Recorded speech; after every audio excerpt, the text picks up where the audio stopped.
सादात समाजी तहरीक के जो बिरादरान हैं इधर जमा हुए और सब मशरान का शुक्रिया।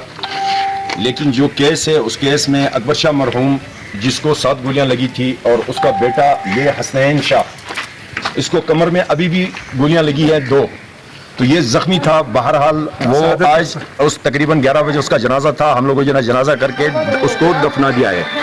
अब जो मुल्जिमान है वो मुद्दायान कहते हैं कि हमें मालूम है, उनके गवाह भी हैं, लोगों ने देखे भी हैं। हम हुकूमती बाला से हुकामी बाला से ये दरख्वास्त करते हैं कि उनको फिलफौर गिरफ्तार किया जाए और ना कि हम लोगों को सादात समाजी तहरीक को एहतिजाज पर मजबूर किया जाए। रही दूसरी बात यह कि इस बच्चे का अपना बयान है कि इससे सेन जो ली गई है वो सफेद कागज पे, हसनैन कौन सी सेन ली गई? सफेद कागज पर ली है, खाली कागज पे सेन ली गई है और उस पे बयान जो है ना डाला गया है। इसका वालिद अभी जो है ना अभी जनाजा हुआ है, इसको भी 2 गोलियां लगी है। ये हमारा मुल्क है, हम पाकिस्तान के अंदर रहते हैं।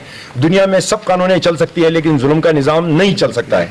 ठीक है जी, तो हम हुकामी बाला से और तमाम अक़वाम अग्रवर और उगी से ये दरख्वास्त करते हैं कि इस मामले को अदल और इंसाफ की नजर से देखा जाए और अदल और इंसाफ का फैसला किया जाए। जो अदल और इंसाफ का तरीकाकार है, जो ये नॉमिनेट कर रहे हैं, ये इसका चाचा है, इसके चाचे का बेटा है, इसके भाई है, जो इनको पता है, हमें तो मतलब इल्म ही नहीं है। इनके बयान के मुताबिक जो है ना वो लोगों को नॉमिनेट किया जाए। शुक्रिया जी।